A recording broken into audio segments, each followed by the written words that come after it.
Yeah, Jujutsu Kaisen. Let's get into the anime. So right now we're jumping into episode 6 of the Jujutsu Kaisen anime. If you haven't caught up to it, this is your spoiler warning now. So head on out, watch it, and then come back to us because we're holding no hands. We're getting into it. Jordan, what do you got for me? Bro, there's a lot of comedy in this episode. I found myself laughing so much. Right. So let me just, it's the scene where Gojo is demonstrating curse power and curse technique on the soda cans. And he just kind of destroys the one can. And then the other one, it ends up like twisted. Yeah. And like Itadori's I'm already laughing because I know where you're going at. Itadori, like how he's like, oh, so like I can do that too with curse technique. He's like, nope, you're born with that, and then you weren't born with any. And Itadori, like you just see him slowly, like he visually like deflates. He becomes like even balloon. before that. I was thinking before that when he has like that super like studious face, he goes, I see, I don't get it. Oh, and it's yeah, like super dude, serious. Yeah, I don't understand that. Yeah, I just started laughing. Then it goes into the explanation, yeah. But yeah, the part that like really had me laughing was like he's slowly like deflating like a balloon, and like he's not even doesn't even look like him. It's like very vaguely Itadori.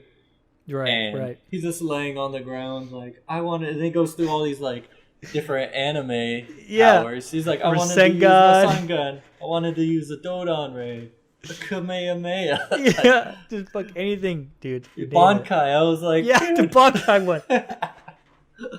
I was dying. I love when like good. anime and manga references other like anime manga. Yeah. It like it's like putting it in our world as if like they're consuming it like us, but they have like wild shit going on too.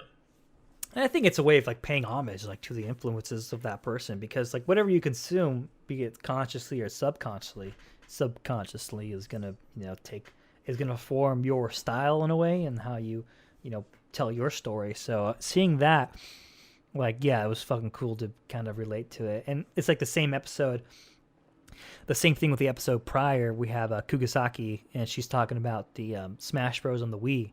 And so now this episode we have Itadori like, well, I want to be the guy who uses Bankai, and like he thought he was gonna have this power of like of the content he's consumed, the manga he's consumed. And so seeing that, like you mentioned, like you hit it on the head, it was super cool to see and funny because I want to do that if I get to be a sorcerer, a Jujutsu sorcerer. But yeah, so I feel like we're gonna get. So this is a prediction. Like this first season, how far do you think it's gonna end up? Like based on where we're at in the story compared to the manga. Because I'm thinking like we're gonna get through the inner school kind of tournament. I can't remember what they call it, but the two schools. I think we're gonna get to. Let me think. Actually, the school part. This okay. I'm like reflecting on when this took place, but the one that oh shit! Whoops! I almost spoiled. Oh, that was close, slow down. Dude. Yeah, we got to remember we're not talking about the manga. So we mentioned the school scene. I got really into it.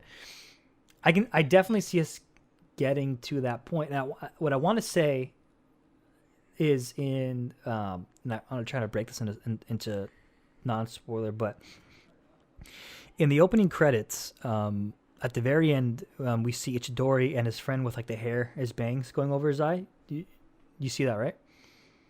Like the opening. Have to watch it again. Fuck. I might have missed him. Like if I told you what happens, like if I told you this person in the manga, you would know who it is. Okay. Shit. How am I gonna break this down? I just want to know if like I think it's gonna get to that point, and I don't know if that point takes place before. No, you're right. Know what? No, scratch everything I said.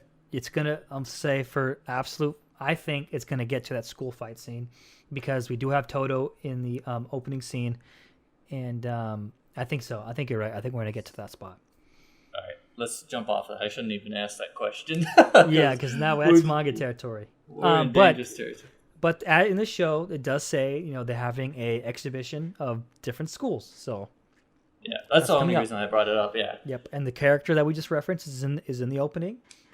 So, you'll see him there. So we're good. We're good.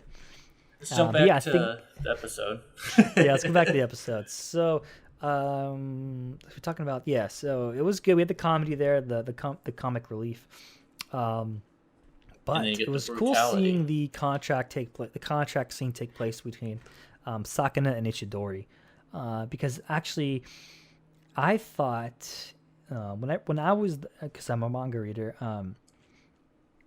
there was a point in the anime right now that the roles were reversed. I thought someone else had asked the question, and I don't remember what it is right now, but it clicked for me when I was watching the anime. So it was cool seeing that.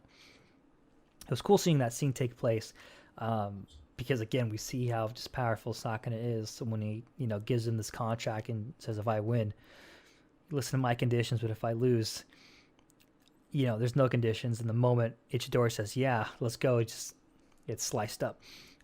He was like in the middle of a sentence and he's like, yeah, that'll be, and then just done. Dead. Done. It's over. Game over. That scene, but the kitchen, the restaurant scene, I was so excited to see this take place. And we got it, and we get it good.